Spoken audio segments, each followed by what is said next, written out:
Kung hindi mo na itatanong, ang lolo ko ang pinakamagaling na albularyo sa Antique. Kaya alam ko may something dito. Hindi ko lang mawari kung ano. May kakaibang bigat akong nararamdaman. Parang negative energy, masamang intensyon, at saka ang baho. Parang asupre na may halong nasusunog na balahibo ng hayop. Ate naman! Natatakot na ako ha. Wala naman akong naaamoy na ganun eh. Hello! Maligayang pagdating! Ano yun? Wala yon. Iniwan sa akin ni Mama ang talking doll. Nandoon yun sa sala. Tara! Hindi. Sa kanya ko naamoy ang sinasabi ko. Naalala ko, may ganito ng kasong niresolba noon ng lolo ko. Hindi talking doll yan. Manika may malaman. Tama. Yun nga. Iba't iba ang pangarap ng bawat tao. Pero hindi lahat ay mapalad na masimulan ang unang hakbang sa pangarap. Hindi si Mela. Nakapasok siya sa isang kilalang publishing house na naglalathala ng mga nakakatakot na kwento. Ngunit nang nasa kalagitnaan na siya ng pag-abot na makilala, ay isang masamang balita naman ang kanyang natanggap tungkol sa kalagayan ng kanyang kapatid. Sa kanyang pag-uwi ay isang misteryo ang kanyang makakaharap. Misteryong magbibigay sa kanya ng takot at hilakbot, lalo na sa mga bagay na may kinalaman sa manika. Ano-ano kaya ang magtutulak kay Mela para katakutan ang manika? Ano ang koneksyon nun sa misteryong magaganap sa kanya? Halina at sabay-sabay nating alamin ang bahagi ng buhay ni Mela na nababalot ng misteryo. Mela! Ay! Congrats, girl. Sinabi ko na nga ba at sa akin ka mapupunta. Alam mo ba na una pa lang kitang nakita, alam ko na kaagad na magkakasama tayo sa collab. First big project ko to. Tapos isang kilalang manunulat pa ang nakapareha ko. Ang saya-saya ko talaga. Pero warningan lang kita. Mahirap akong katrabaho. Halos lahat ng kasama natin takot sa akin dahil weird daw ako. Well, malas lang nila kasi hindi ka nila ganun kakilala. Alam yata nila na susuong sila sa mga yungib kapag ako ang kapareha nila. Well, yun nga ang dahilan kung bakit minamahal ng readers mo ang mga aklat na isinusulat mo. Pakiramdam nila, totoong lahat ng nilalaman nun. Well, ako pa ba? Okay, tama na. Pag-usapan na lang natin kung ano ba ang plano natin sa story. Paano natin patatakbuhin? Ano ba ang target natin? Dahil horror story ang isusulat natin, bakit hindi natin subukan ng kakaibang kwento? Kakaiba? Like paghahaluin ng romance at horror? Pwede. Pero common na yon. Ano kaya kung samahan natin ng psychological team ang horror natin? Tapos may mystery pa. Tapos may fantasy. Nadali mo, bet ko yan. Isang istorya na punong-puno ng iba't ibang katatakutan. I love it! Ay, simulan na natin ang pag-iisip kung paano natin mapapagsama-sama yon. Then the rest will follow. Natatawa na lang si Mela sa reaksyon ni Lita sa sinabi niya. Hindi man niya inakalang papatulan ng manunulat ang kanyang suhestyon, ay masaya na rin siya dahil nagkakasundo sila. Bagamat bago sa kanya ang maghalo-halo ng tema, ay sigurado naman siya na magiging matagumpay yun. Kaya maghapon na pinag-isipan at pinag-usapan nila ang kanilang gagawin. Inabutan na rin sila ng uwian. Kaya kinabukasan na nila itinuloy ang pagpaplano. Kagabi, Naisip ko na haluan natin ng kaunting nakakatawang mga parte. Halimbawa, may isang tanga na karakter na lagi nalang palpak. O kaya, clumsy. Naisip ko rin na lagyan natin ng karakter na matapang at matalino, pero may mahinang pangangatawan. Tapos may isang bida-bida na laging nagmamagaling, pero palpak naman palagi. Tapos, ang setting sa kalagitnaan ng kagubatan kung saan gagawa ng research ang mga karakter natin. Tapos may isang bahay silang makikita ron na naging dahilan ng mga kakaibang misteryosong magaganap. Tapos, may isang karakter na magpapagulo palalo sa mga... Pasensya ka na, Adelita. Nakalimutan kong i-mute. Ayos lang. Nasaan na nga ba tayo?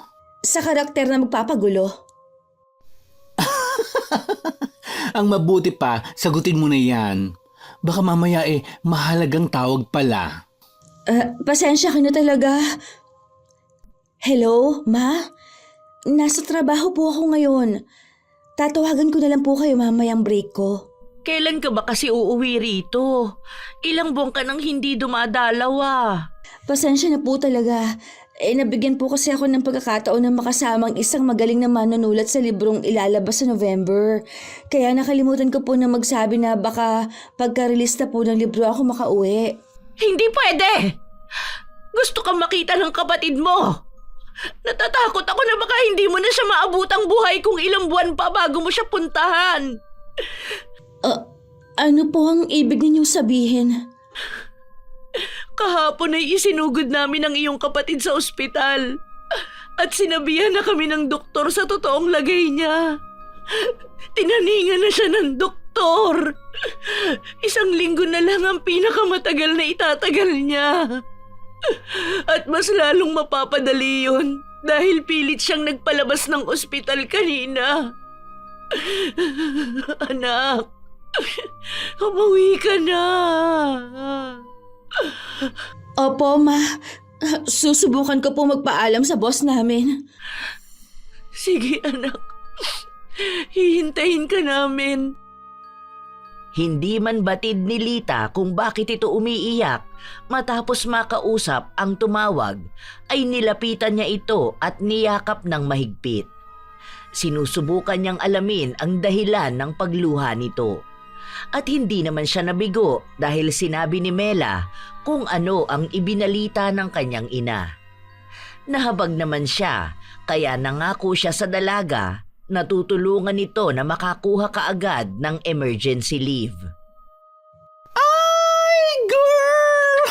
Huwag ka na mag-isip masyado dahil may dala akong magandang regalo sa'yo.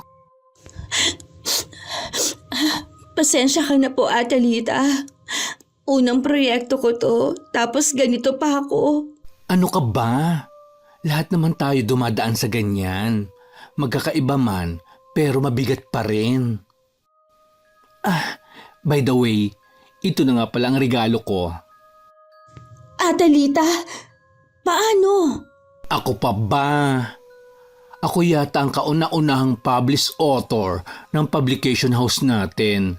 Saka, nangako ako sa'yo, di ba? Salamat po, Adelita. Ang swerte ko talaga na ikaw ang ipinareha sa akin ni boss. Naku naman, wala yun. Basta mangako ka lang sa akin na mag-iingat ka. Hindi pa natin natatapos ang kauna-unahang libro na pamamagatan nating Lila. Ay, gandang pakinggan. Pinagsamang pangalan natin. Sa tulong ni Lita, ay mabilis ngang pinirmahan ng kanilang boss ang kanyang emergency leave letter. Kaya naman pagka-uwi niya ng araw na yon, ay tinawagan niya kaagad ang kanyang ina para ipaalam dito ang kanyang pag-uwi. Nang sumapit ang 1:00 ng hating gabi, ay bumiyahe na rin siya pauwi ng Santa Cruz. Mahigit 11 oras din ang kanyang binyahe bago narating ang kanilang lugar. Kailangan pa niyang maglakad ng mahigit 10 minuto bago marating ang bahay. Habang naglalakad ay nasa lubong niya ang kanyang ama na si Alfred. Papa! Anak ko! Nako, bakit ngayon ka lang? Si Papa naman! Malayo po ang Maynila dito sa atin. Ay, oo nga po pala. Saan ka po pupunta? May pinabibili lang si mama mo sa bayan. Ay, ganun po ba? Hindi po ba pwedeng mamaya na lang? Para po sana sabay-sabay po tayo mananghalian. Namiss ko po talaga kayo. Naku, ang panganay ko naglalambing. Sige na nga. Hindi naman siguro ako pagagalitan ng mama mo. Si Papa! Kala mo naman talaga nagagalit si Mama. Pa, alam mo naman po na wala sa bokabularyo ni Mama ang magalit. Nagbibiro lang ako, anak. Alam ko naman yun. Kaya nga si mama mo ang pinakasalan ko eh. Tara na nga. Paniguradong hinihintay ka na ng mama mo. Masayang naglakad ang mag-ama papunta sa lumang villa kung saan sila nakatira.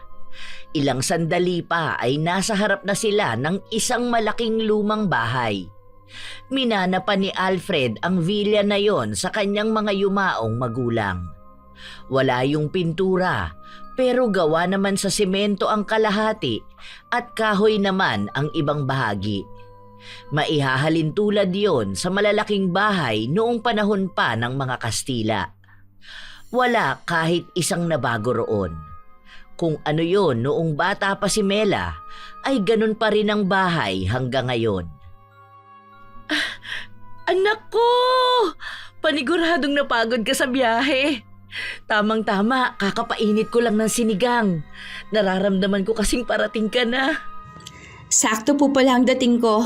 Oo, halika na. Dito na lang muna sa sala ang mga gamit mo, anak.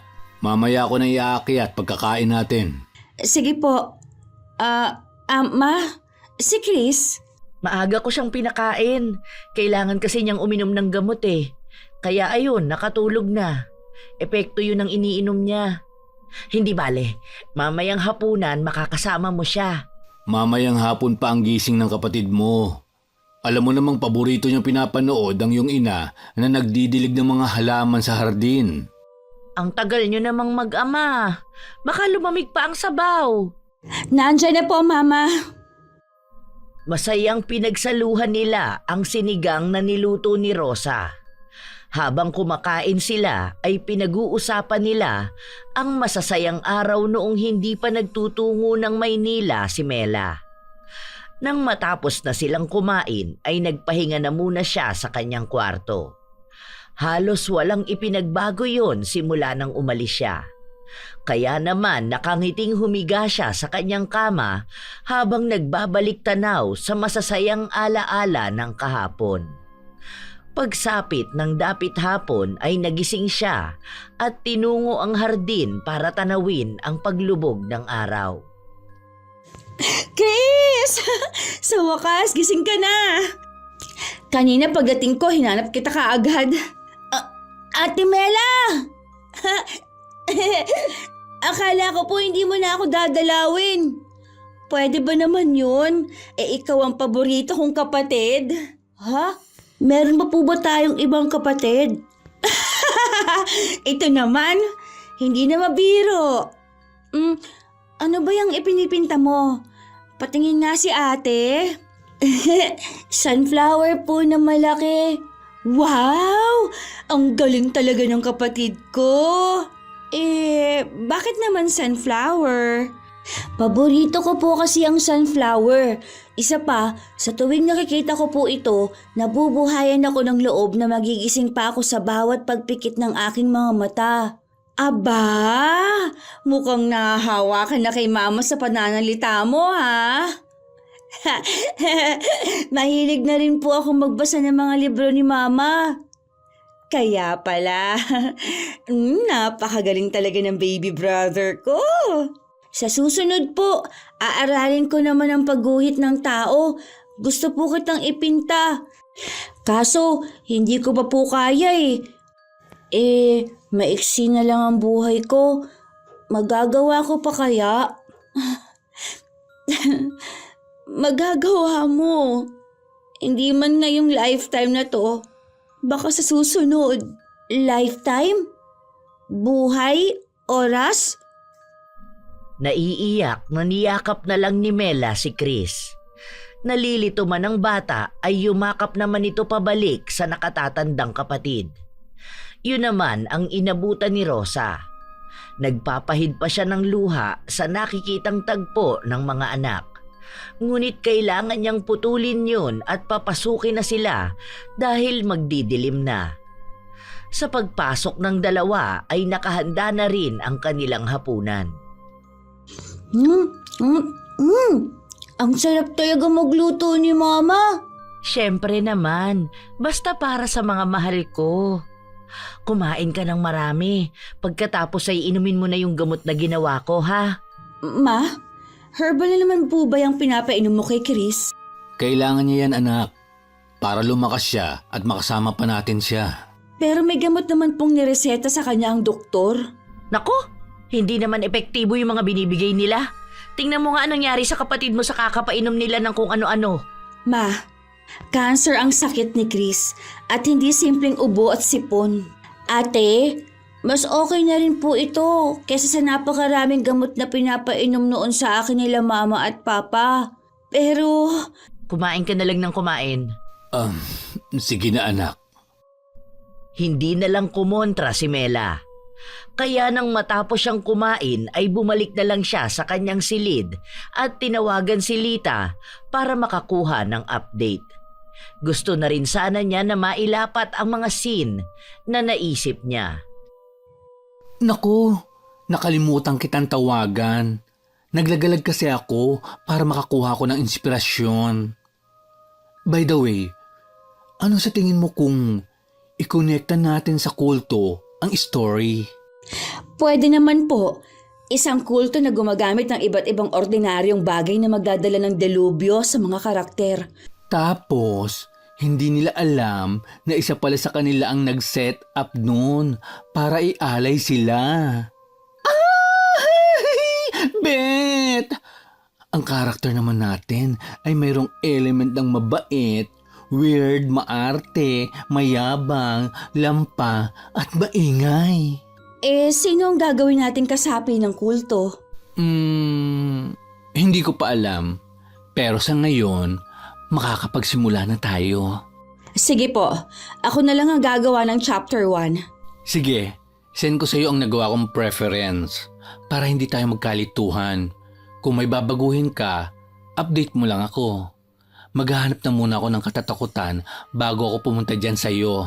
Pupunta ka dito? Oo! Mas masarap mag-collab kung magkasama tayo. Matapos ang kanilang pag-uusap, ay sinimulan ng gumawa ng draft ni Mela sa kanyang laptop. Sinabayan na rin niya ng pakikinig sa lumang radyo na bawat kwarto sa bahay ay mayroon. Naghanap lang siya ng magandang pakinggan na istasyon. Nang makahanap na, ay ipinagpatuloy niya ang naudlot na gagawin. Ilang sandali pa ay nakarinig siya ng 3 katok na sigurado siyang ang kanyang ina. Anak, dinalhan kita ng mainit na tsokolate. Alam kong na-miss mo ito. Salamat, Ma. Ubusin mo ito para mahimbing ang tulog mo mamaya. Ma, sa tagal ko sa Maynila, wala nang gumagawa sa akin ito. Kaya nakakatulog po ako kahit wala akong iniinom. Ewan ko ba kasi sa'yo? Mas pinili mo pang mapalayo sa amin. Ma naman! Nagbibiro lang ako. Alam ko namang pangarap mo ang makilala sa larangan ng pagsusulat at naniniwala akong matutupad mo yun. Ang swerte ko po talaga sa inyo. Oh, sige na. Baka naabalan na kita. Basta, ubusin mo ang dinala kong tsokolate. Yes, Mama. Nang makalabas na ang ina ni Mela, ay bumalik na siya sa kanyang ginagawa. Ilang oras din bago niya naalala ang dinalang tsokolate ng kanyang ina. Napangiwi pa siya nang mapagtantong nakalimutan niyang inumin yon nung mainit pa.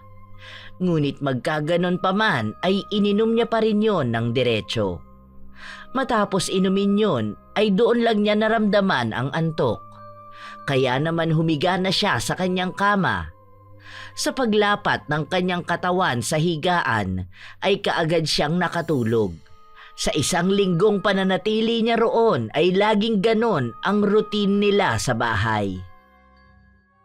Good morning, Ma! Good morning, anak. Ipinagtabi kita ng almusal. Kumain ka na muna. Babalikan ko lang ang kapatid mo sa hardin para mainom na niya ito. Sige po, kakain lang ako at lalabasin ko po si Chris. Sige anak, bantayan mo na lang siya para matapos ko ang paglilinis ng bahay. Sige po, Ma. Hugasan mo na lang ang pagkakainan mo. Opo, Ma. Ako na po ang bahala. Matapos sabihin yun ay doon lang lumabas si Rosa. Nang maiwan si Mela ay kumain na siya. Nang matapos ay hinugasan na niya ang mga hugasin. Nagpupunas na siya ng kanyang mga kamay nang makarinig siya ng mahinang tunog ng pagkabasag. Kaya naman, nagmamadaling tinungo niya ang kanyang ina at kapatid. Doon ay inabutan niyang dinadampot ng kanyang ina ang mga piraso ng nabasag na baso. Ma, ako na po yan. Hindi na anak, ako nang bahala. Bantayan mo na lang ang kapatid mo. Maglilinis na rin ako ng kwarto niya para maipasok mo na siya mamaya. Sige po, Ma. Nasugatan ka ba? Hindi po. Ano ba ang nangyari? Ate, maniniwala ka ba sa akin? Siyempre naman. Bakit? Ano ba yun? Wala ka bang napapansin kila Mama at Papa? Wala naman. Bakit ba? Ikaw ba? May napapansin? Parang hindi na sila ang tunay nating mga magulang. Ano bang sinasabi mo? Nagbago sila. Hindi mo po ba talaga napapansin? Wala talaga akong napapansin na kakaiba. Well, may pagka-weird na inaasa ni Mama ang sakit mo sa herbal na gamot. Tapos, madalas na madaling araw na bumabalik si Papa na dati naman hindi. Bukod po ron. Basta, parang hindi na sila ang mga magulang natin eh. Parang ibang tao na ang kasama natin sa bahay. Hindi ko makuha ang ibig mong sabihin. Basta, iwasan. Hindi na naituloy ni Chris ang kanyang sasabihin nang biglang lumitaw ang kanyang ina at matahamang tinitigan ang bata. Napapakamot naman sa ulo si Mela at pilit na iniintindi ang nais iparating ng kapatid. Pero bago pa niya tanungin ulit ang kapatid, ay lumapit na ang ina nila at ipinasok na ang bata. Ipinagkibit balikat na lang yon ng dalaga.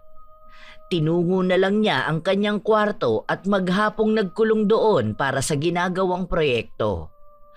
Nasa kalagitnaan siya ng pag-iinat dahil sa ilang oras na pagkakayuko nang makarinig siya ng isang malakas na sigaw.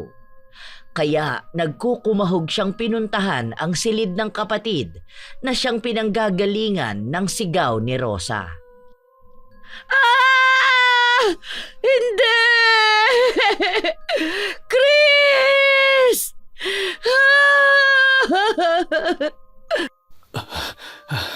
Rosa, anong nangyari?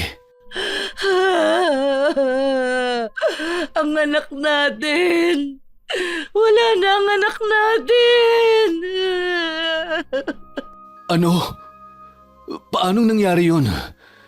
Ginawa naman natin ang sinabi ni Pinuno ah. Ma? Pa? Ano nangyari kay Chris?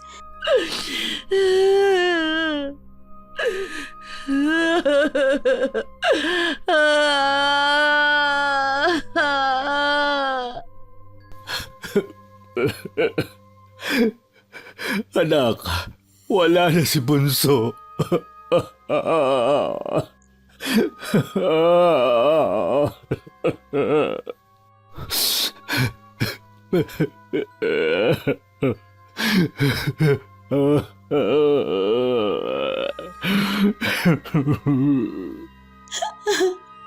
Pagod na po siguro siya pa. Nagpahinga na ang kapatid ko. Hindi! Hindi maaari! Hindi ako papayag!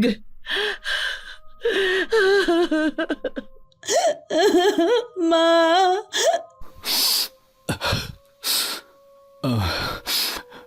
Ako nang bahala sa mama mo at kapatid mo. Aasikasuhin ko na ang lahat. Maghanda ka na lang para sa pagbabalik namin mamaya.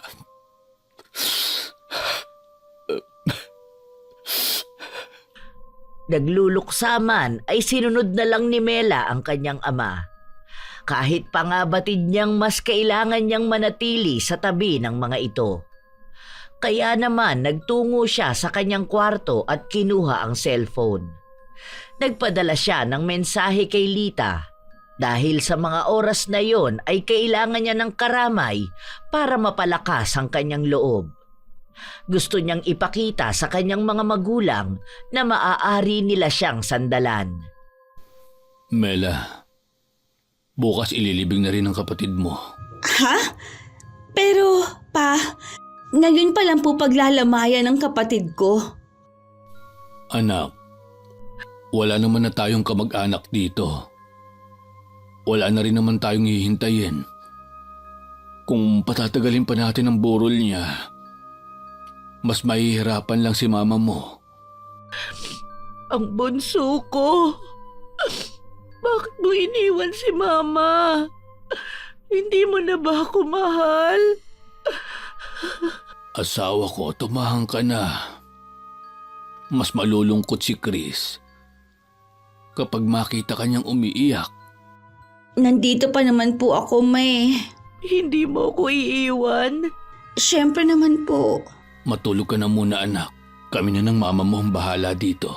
Pero bukas na po ba talaga siya ililibing? Ayoko nang pahirapan pa ang loob ng mama mo. Pare-parehas nating mahal si Chris. Pero si mama mo, ang pinaka-naaapektuhan. Sige po. Sandali. Ipagtitimpla kita ng tsokolating paborito mo. Huwag na po, Ma. Hindi! Ipagtitimpla kita! Inumin mo muna ang ititimpla ko bago ka matulog. Sinenyasan ni Alfred si Mela.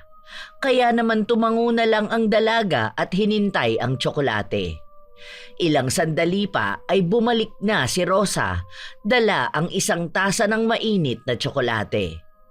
Ininom naman niya yun. Matapos maubos ay muling nakadama ng antok ang dalaga.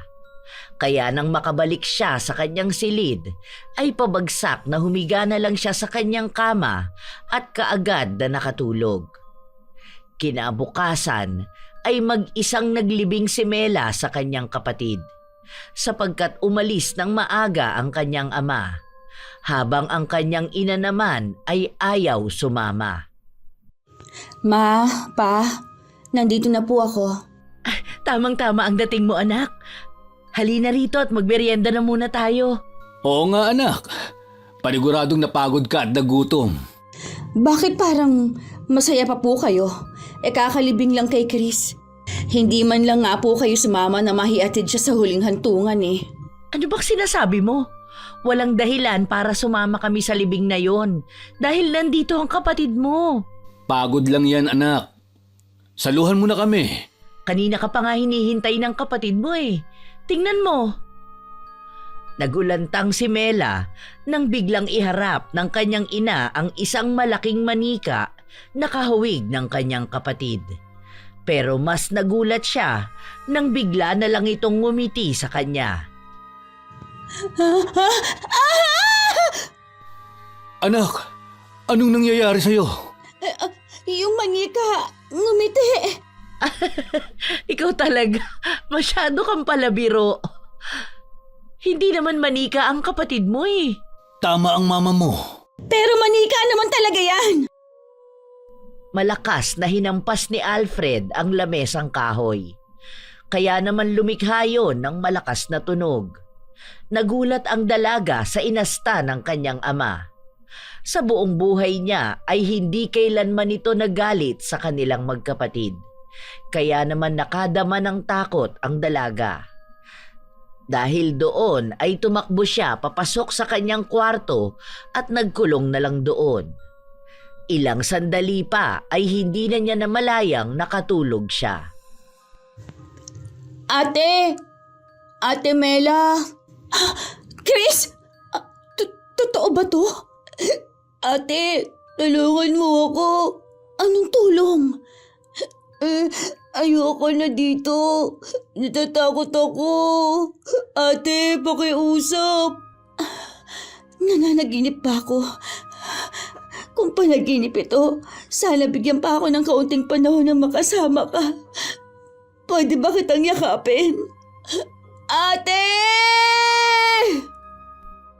Ngunit nang akmang yayakapin na niya ang kapatid, ay may bigla na lang humila rito. Pinilit namang habulin ni Mela ang papalayong kapatid. Pero bigla na lang itong nilamon ng dilim. Kasabay nun ay malakas na pagyugyog ni Rosa sa tulog niyang katawan. Sa pagdilat ng kanyang mga mata ay bumungad sa kanyang harapan ang manikang titig na titig habang nakangiti. Naku anak, pasensya ka na kung nagulat kita ha. Sinamahan ko lang ang kapatid mo eh. Gusto ka raw niyang batiin ng magandang umaga. Ma, please! Huwag naman pong ganito. Pasensya ka na talaga kung naistorbo namin ang kapatid mo ang iyong tulog. Pare-pareho po tayo nagluluksa sa pagkawala ni Chris. Kaya sana po tigilan niyo na ang kabaliwang ito. Patahimikin na po natin siya. Pagod na siya noong nabubuhay siya. Ano bang sinasabi mo? Bulag ka ba? Hindi mo ba nakikita ang kapatid mo na buhay at masaya? Ganyan ka ba talaga kawalang pakialam sa amin? Siguro hinihiling mo na mamatay na ang kapatid mo. Napakasama mo! Ha? Ano po bang sinasabi mo, Ma? Pero hindi sumagot si Rosa. Dinampot lang nito ang manika at inilagay sa wheelchair. Pagkatapos ay pabalibag na isinara ang pinto ng kwarto ni Mela. Napahilamos na lang sa kanyang mukha ang dalaga. Hindi na niya maintindihan ang mga ikinikilos ng kanyang ina. At ayaw din tanggapin ng kanyang puso at isipan na maaaring nawawala na nga ito sa sarili dahil sa pagkamatay ng kanyang nakababatang kapatid. Dahil sa nangyari ng umagang yon ay hindi na lumabas ng kanyang kwarto ang dalaga kahit sumapit na ang hapon. Napansin naman yon ng kanyang ama. Anak, papasok na ako ha? Pa, nag-abala ka pa po. Maghapon ka na kasing hindi lumalabas ng kwarto mo. Hindi ka ba nakakaramdam ng gutom? Parang hindi niyo naman po ako kilala. Pag naharap ko na ang trabaho, nakakalimutan ko na ang kumain. Anak, alam ko na nagkasagutan kayo kanina ng mama mo. Pa, ipatingin na kaya natin si Mama sa doktor? Wala namang sakit ang mama mo ha. Bakit kailangan niya ng doktor? Pa! Alam niyo naman po na hindi tamang itrato niya ang manika na si Chris. At ipilit sa atin na buhay pa ang kapatid ko. Anak, sana naman intindihin mo na lang ang mama mo sa ngayon. Hindi pa niya matanggap na wala na ang kapatid mo. Ito ang tandaan mo. Walang magulang ang gustong makitang inililibing ang anak. Kahit mali na? Hindi ba mas mahihirapan si Mama kung hahayaan lang natin siya? Pabayaan na muna natin siya sa ngayon. Please, anak. Hindi na nakipagtalo pa si Mela. Bumalik na lang siya sa pagtitipa. Nang makalabas na ang kanyang ama, ay doon lang siya tumayo at humiga sa kanyang kama. Kinuha niya rin ang kanyang cellphone at tinawagan si Lita para kumustahin ito. Hello po, Ate Lita. Kamusta ka na po? Ito, maganda pa rin. Oh, kumusta nang sinusulat mo? Patapos mo na ba ang chapter 1? Malapit na po. Ate Lita, kailan ka po ba dadalaw dito? Baka 3 araw pa ako dito. Pero marami na akong na-note na magagamit natin sa story. Sige po pala ate, hintayin po kita para sabay na tayong bumalik ng Maynila.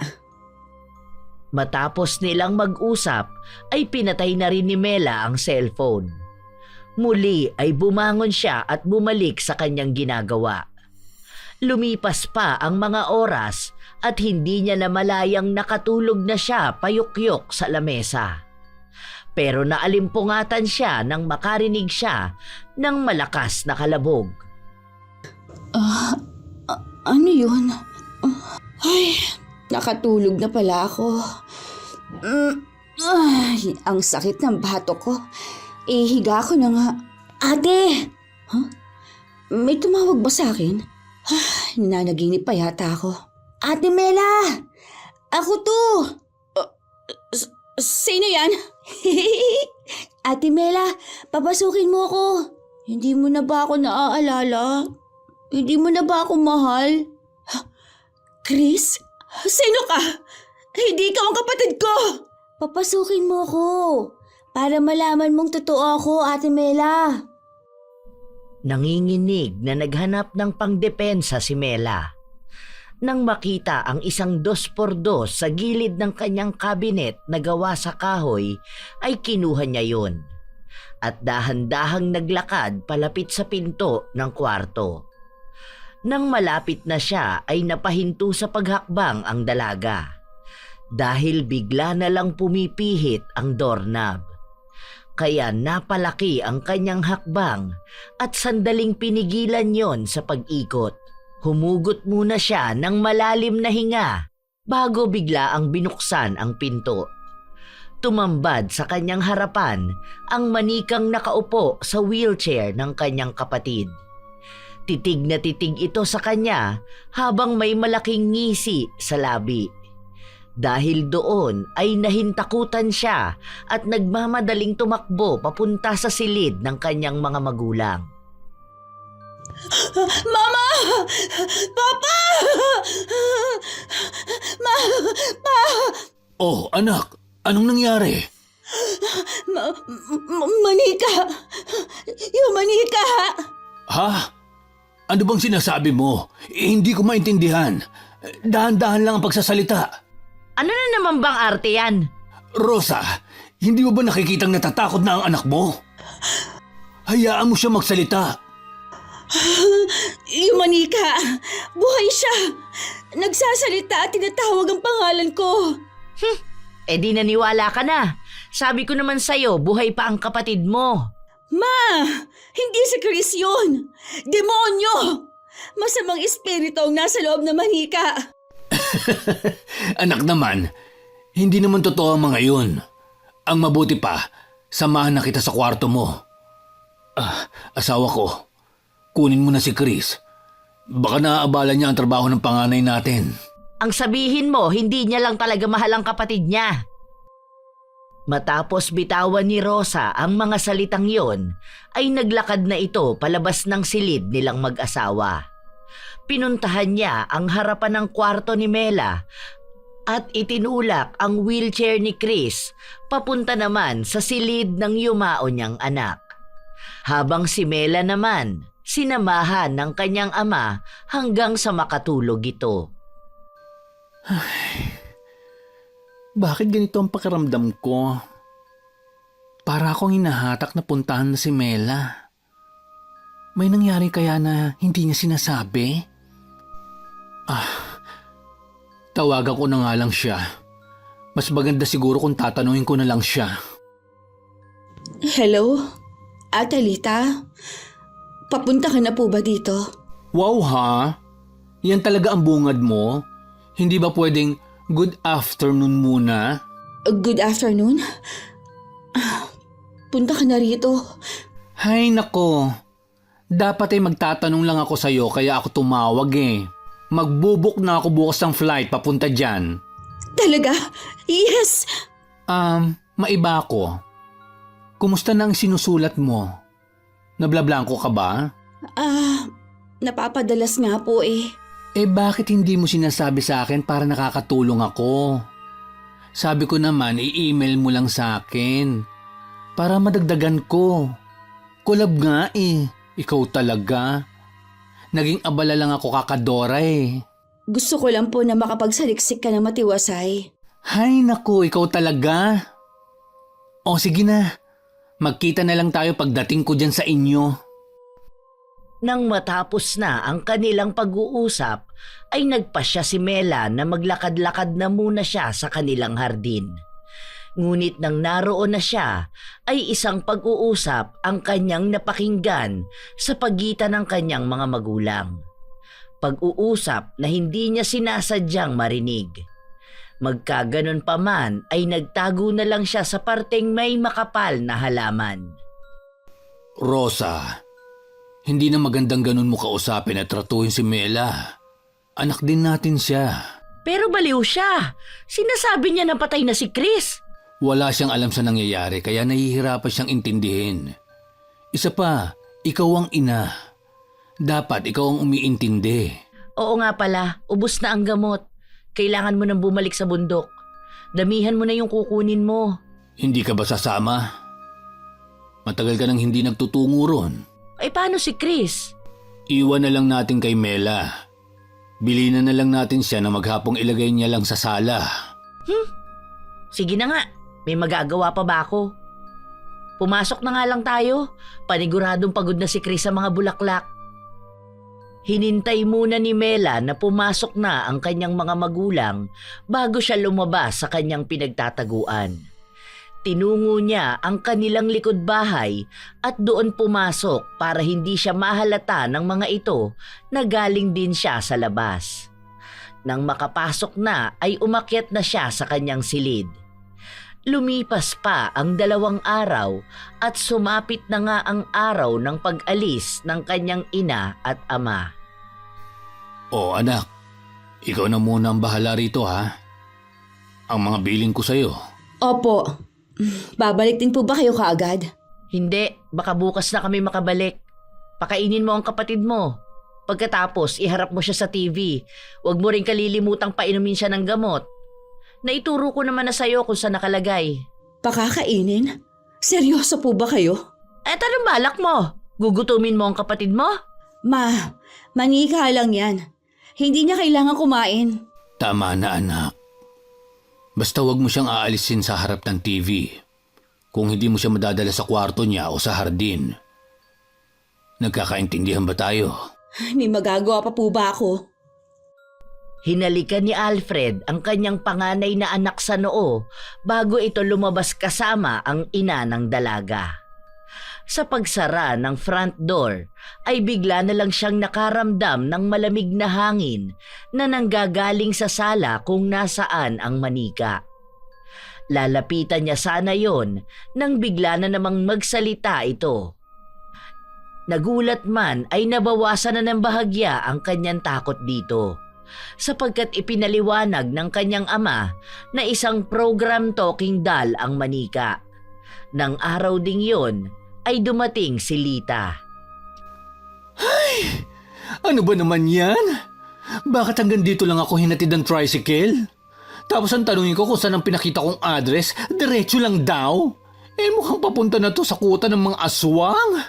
Nagtataasan ng mga puno at talahib. Ate Lita, malapit ka na po ba? Hay nako, yung mga tricycle driver nyo dito, hindi man lang ako hinatid sa mismong harap ng bahay nyo. Nasa bungad ka na ng talahiban? Wow ha? Pakiramdam ko tuloy iaalay mo ako, kaya mo ako pinapunta dito. Mukhang magandang lagyan natin ang story natin ng ganyan. Oo nga no. So, saan ba ang mansyon nyo? Para madugtungan na natin ang kwento. Dire-diretso lang po kayo. Paglagpas sa talahiban, bakuran na po namin. Sigurado ka? Parang napakahaba nito eh. Ate Lita, magtiwala ka lang po. Sige na nga. See you later. Matapos maibaba ang tawag, ay kaagad na gumawa ng merienda si Mela. Lumipas pa ang mga minuto at nakarinig na siya ng 3 malalakas na katok. Masaya at nasasabik niyang pinagbuksan ng pinto ang bisita. Ate Lita, welcome to my mansion. Ay nako, nakakalokang pagpunta dito sa inyo. Nahagardos ang beauty ko. Alam kong pagod ka, kaya naman pinaghanda kita ng merienda. Halika, pasok ka. Mela, may kakaiba dito sa bahay niyo. Ha? Anong sinasabi mo, Ate Lita? Anong kakaiba dito sa bahay? Parang wala naman ah. Ate, baka pagod lang yan at gutom. Kung hindi mo na itatanong, ang lolo ko ang pinakamagaling na albularyo sa Antique. Kaya alam kong may something dito. Hindi ko lang mawari kung ano. May kakaibang bigat akong nararamdaman. Parang negative energy. Masamang intensyon. At saka, ang baho. Parang asopre na may halong nasusunog na balahibo ng hayop. Ate naman, natatakot na ako ha. Wala naman akong naaamoy na ganun eh. Hello, maligayang pagdating. Ano yun? Wala yon. Iniwan sa akin ni Mama ang talking doll. Nandoon yun sa sala. Tara. Hindi. Sa kanya ko naaamoy ang sinasabi ko. Naalala ko, may ganito ng kasong niresolba noon ng lolo ko. Hindi talking doll yan. Manikang may laman. Tama. Yun nga. Kasunod ng matinis na paghagikgik ng manika ay nagpatay sindi ang ilaw sa sala. Nahintakutan naman si Mela. Habang mahigpit na hinawakan ni Lita ang suot niyang kwintas na regalo ng kanyang lolo at ang isang kamay ng dalagang kaibigan. Kasunod nun ay ang biglang pagbukas ng pinto sa kanilang likuran. Oh, anong nangyayari dito? Sino ka? Papa! Ay, nagulat naman po ako sa inyo. Ito nga po pala si Ate Lita. Kasama ko po siya sa trabaho. Nasaan po si Mama? Hello po. Ako po si Lita, kaibigan at katrabaho ni Mela. Sige. Kukunin ko na muna si Chris. Pa? Nasaan si Mama? Nagpaiwan muna siya sa bundok para manalangin at magsisi sa kanyang mga nagawang kasalanan. Ha? Kailan pa nagsimulang naging madasalin si Mama? Huwag ka nang masyadong madada. Pagod ako at magpapahinga na kami ni Chris. Pa! Melay, may kakaiba sa papa mo. Anong ibig mo sabihin? Hindi kaagad sumagot si Lita. Bagkus ay hinalungkat niya ang kanyang bag at may kinuhang kwintas doon na may palawit na isang bilog na may mata. Malayo ang itsura nun sa evil eye pendant sapagkat ang palawit ay gawa lang sa tuyong dayami. Nang maisuot na ni Lita ang kwintas, ay inaya siyang lumabas nito para pag-usapan ang kanyang naramdaman at nalalaman. Ano po bang pag-uusapan natin? Bakit kailangan dito pa natin sa labas pag-usapan? Sa palagay ko, kontrolado ng iba ang kaisipan ng iyong ama. May itim na aura akong nakikita sa kanya. Mela, gumagamit ba ng itim na mahika ang iyong ama? Itim na mahika? Totoo ba yun? Paano mo nasabi? Bukod dun sa manika, may kakaiba akong nakikitang koneksyon ni Tito sa mahika. Paano ko ba ipapaliwanag? Tama.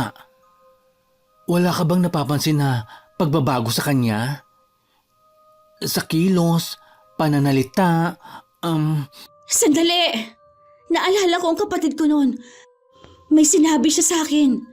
Yung yumaong mong kapatid? Anong sinabi niya? Parang may nabanggit siya na hindi na sila mama at papa ang kasama namin sa bahay. Nang araw na yon, namatay din kinagabihan ng kapatid ko. Sa palagay mo kaya may kinalaman ng magulang ko? Kaya ba Chris ang tawag nila sa manika dahil hindi... Hindi ko pa masabi. Sa palagay ko, nakakulong ang kapatid mo ngayon. Somewhere dito. Bukod pa roon, may iba ka pa bang napansin?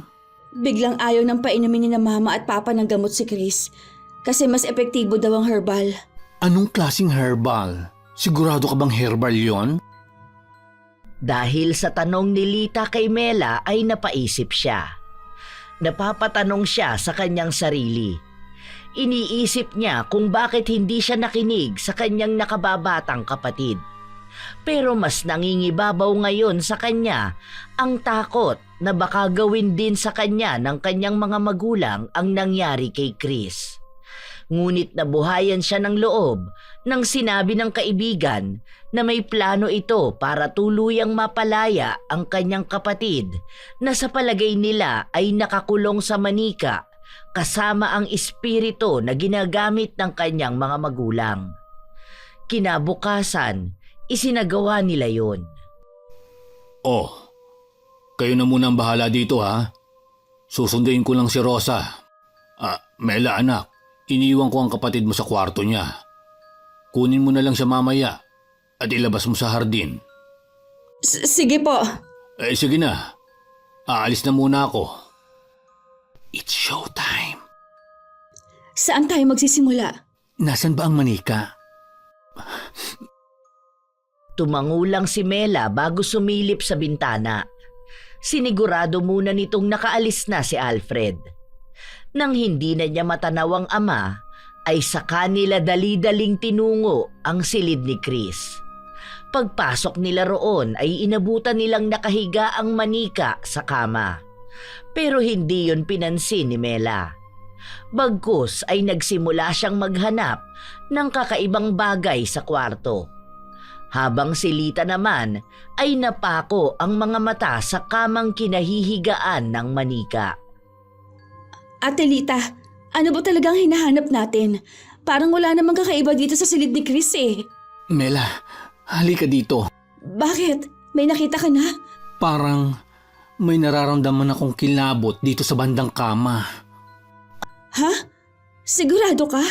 Sandali. Titingnan ko ang ilalim ng kama. Sa pagluhod at yuko ni Mela para makita ang ilalim ng lumang kama, ay nakita niya ang isang baul na may katamtamang laki.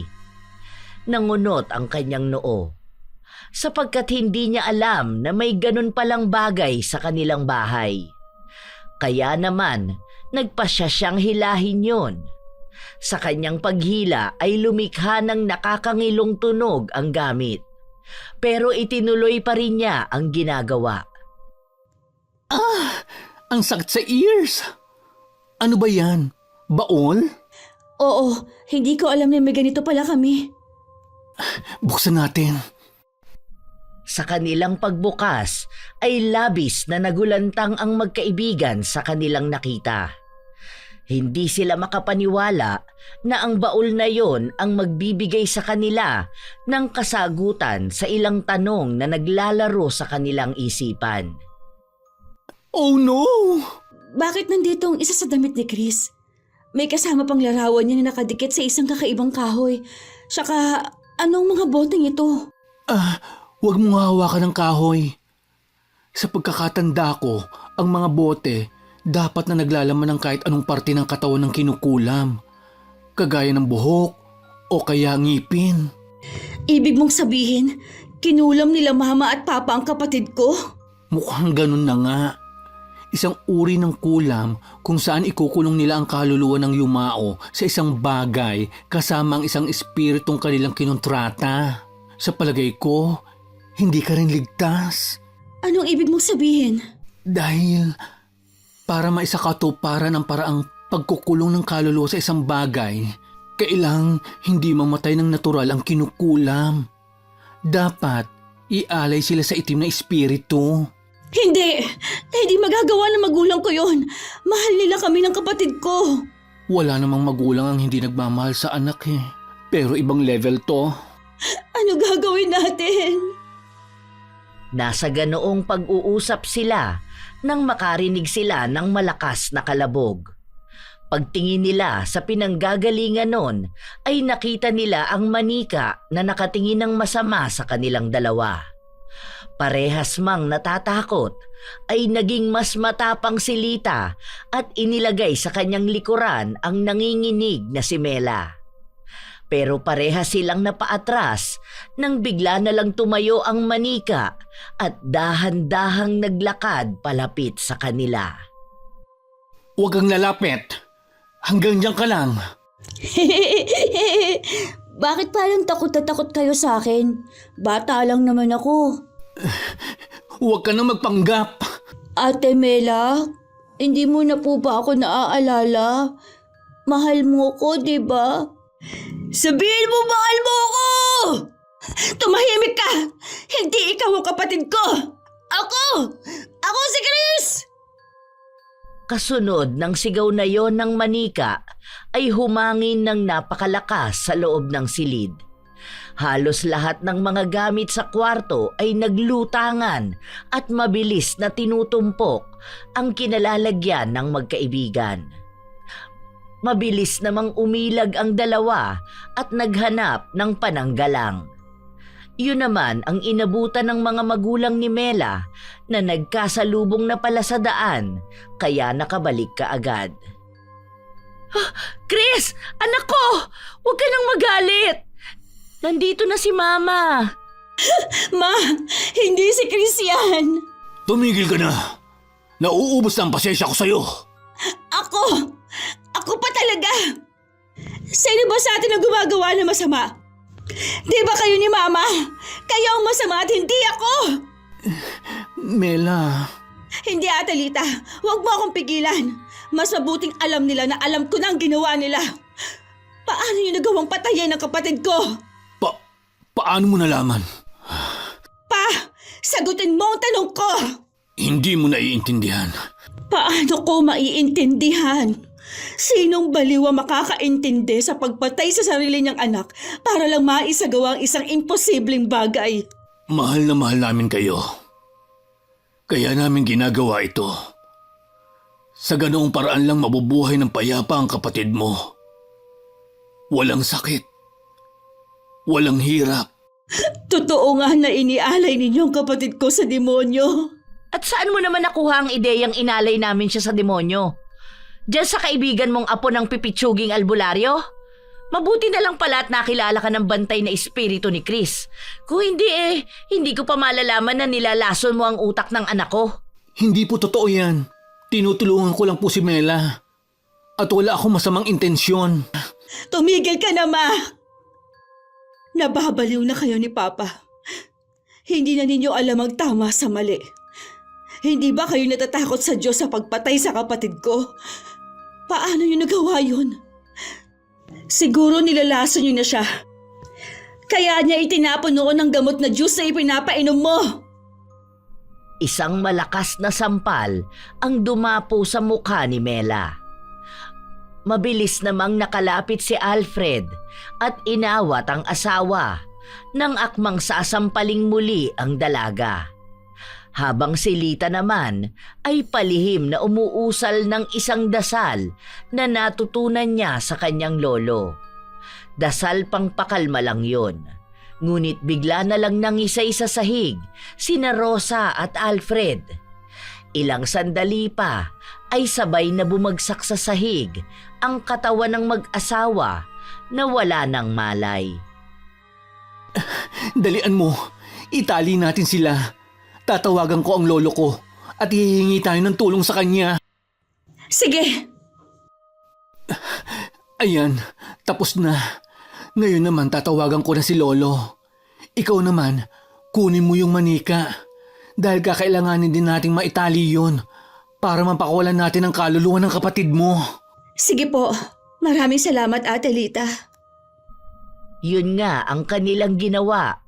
Sa tulong ng lolo ni Lita ay nagsagawa sila ng ritual para mapalaya ang kaluluwa ni Chris na hawak ng itim na espiritu sa loob ng manika. Habang ang magulang naman ni Mela ay tuluyan ng nawala sa kanilang tamang pag-iisip. Dahil sa nangyaring yun, ay nagpasya ang dalaga na ilagay sa isang mental institution ng kanyang mga magulang bago bumalik sa Maynila. Ngunit sinigurado muna ng dalaga na magiging maayos ang lagay ng kanyang mga magulang. Sure ka ba? na kaya mo na mag-isa. Oo naman, Ate Lita. Masyado ka nang maraming naitulong sa akin. By the way, nakalimutan kong tanongin ito. Pero para saan ang kwintas na ibinigay mo sa akin? Ah, yan ba? Protection yan laban sa itim na mahika. Natatakot kasi ako na baka mamaya biglang lumipat ang masamang espiritu sa katawan mo. Ah, mabuti na lang pala at hindi ko tinatanggal. Sige, pasok na muna ako. Hintayin mo na lang ako dito sa labas. Tumangulang si Lita bilang sagot kay Mela. Naging hudyat naman yon para lumakad na ang dalaga papasok sa ospital na pinaglagakan niya sa kanyang mga magulang. Ma, Pa, magpagaling po kayo ha. Baka isang beses sa isang buwan ko na lang po kayo madalaw. Kailangan ko pong magsumikap. Huwag po kayo mag-alala dahil hindi ko po kayo pababayaan dito. Ah! Demonyo! Demonyo ka! Oo, tama. Ikaw ang bumubulong sa akin para ialay ko si Chris. Sabi mo bubuhayin mo siya. Sabi mo makakasama na namin siya ulit. Sinungaling ka! Ma, masaya niya si Chris kung nasaan man siya. Basta magpagaling na lang po kayo dito. Sino ka? Kilala ka ba namin? Anong ginagawa mo dito sa bahay? Ah, kaibigan ka ba ni Mela? Hindi na nagsalita pa si Mela. Umiyak lang siya ng umiyak dahil sa awa sa kanyang mga magulang. Hindi man nais ilagay at iwan doon sina Alfred at Rosa, ay alam niyang yon ang mas makabubuti. Nagpasya siyang titigan na lang ang kanyang mga magulang na sabay nang nagsasalita. Ilang sandali pa, dumating na ang nurse at ipinasok na sa kanika nilang silid ang mga pasyente. Tumayo si Mela at naglakad palabas ng mental hospital na mabigat ang puso. Magkaganon pa man ay wala na siyang pagpipilian dahil hindi pa rin humihinto ang pagluha ng dalaga ay napayakap na lang siya sa kaibigang naghihintay sa kanya. Naka-out na sa market ang sinulat natin. Grabe! I can't believe it! Imagine, unang araw pa lang, halos ma-sold out na sa bookstore! Talaga? Ay, ilang buwan din nating nilamayan ng The Camp and mukhang worth it siya. Of course! Dalawang magagaling na writer ang may gawa, no? Ah, by the way, kamusta na sila tita at tito? Ayun, unti-unti nang umaayos. Nakikilala na rin nila ako. Pero sabi ng doktor, dadaan pa daw sila sa mga test bago sila makalabas ulit. Dahil dyan, mag-celebrate tayo! Sa paglipas pa ng mga buwan, ay mas lalong nakilala ang pangalan ni Mela sa larangan ng pagsusulat. Nakalabas na rin sa mental hospital ang kanyang mga magulang. Sa ngayon ay masaya at payapa nang nakabalik ang mga ito sa kanilang lumang villa. Habang si Lita naman ay laging kinukulit si Mela na sumama sa kanya sa mga adventure niya. Sa buhay natin, hindi maaaring ipilit kung ano lang ang ating nais. Kahit ano pa ang malalim nating dahilan, ay hindi natin pwedeng paglaruan ang buhay o kaluluwa ng iba, kahit pa maganda o masama ang intensyon. Dahil kahit pagbalik-balik na rin man natin, masama pa rin yon at kasalanan sa Diyos. May mga bagay sa ating mundo na hindi natin mapipigilan kagaya ng kamatayan. Walang sino man sa atin ang may karapatang maging mapangahas sa pag-aakalang ang mali ay pwedeng maging tama para lamang sa sariling kasiyahan. Maraming salamat sa pakikinig kina Myren Notarte ng Gensan, Christian Gonhoran, Ate Nenita Sopranes, Taiji Third Floor, Daphne Alejandro, Tita Elvira Alejandro ng Morong Rizal, Rosalina Bugayong ng Singapore, Foxtail, John D. Lee Fajardo, May Oliero, Dion Holter, Alfreda Alano, Razon Yao ng Kuwait, Lailani Bersenilla ng Malaysia, Leonisa Cobo, Josefina Fuelias, Capricorn's View, Angeline Halo, Lydia Lopez, Vivian Asi, Ella Cortezano, Azenar Noriv, Virgie Tindaan, Febe Rañada, Filipina Palsario, Janet Cisneros, Carlita Nocerale, Mac Belcher, Sunny Jane Tamlayen, at sa Baguio City Sketch Team na sina Ian Magsano, Rick James Fernandez, Chen, Marieta at Fiel, Azenar Goodies, Kopi Chow, Ami Viray, Mirasol Montemayor, Joey Toriba, Tatay Miguel Nazam, Desiree Malyari, Day Ramil at Kayla Malyari ng Arayat, Pampanga, Rosel Nabo, Heli Borja, Arlene Turquiza, Noemi Garcia Pabunan ng Hong Kong, Rachel Montero at sa Accounting Department ng ISDH Narvacan na sina Air, JP, Jeps, Michael Kong, Jade Jedang, Dani Cadina, Kevin at Rachel, Amor Bello, Chabi Lumentigar, Joanna, Leia at Alvin, Nora Mejia, Jessica Rojas, Brian Arines, Pinky Hepertor, Roberto Crimen, Gemma Jane Gaugano, at sa dalawang top commenters ng ating channel na sina Amy Venzon at Marie the Lightworker, Marilinda Cowley ng Australia, Amadita Venzon, ang mga OFW ng Nervesa Milan, Italy, Sherlyn Joseco ng Antique, Ana Calixtro, Calixtro family ng Herminihildo Compound sa Uyo, Quezon City, Jessica Marie Ramos, Ana Hapina,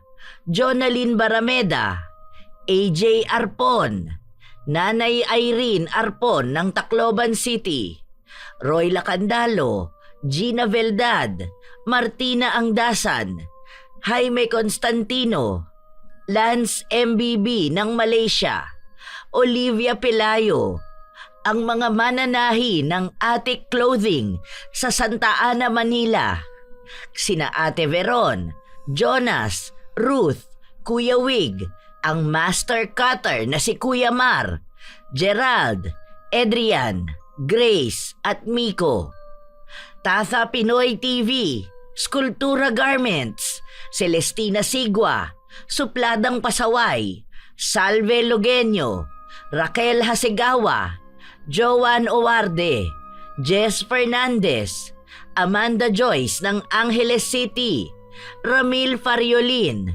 Ami Yong at sa kanyang asawang si Yong Benglong ng Malaysia, Marco Nanes, Madam Leslie, Minda Sol, Dennis at Jay ng Amira Boxes Handicrafts ng Laguna. Ito ang inyong Lola Telang at maraming salamat sa pakikinig, mga apo.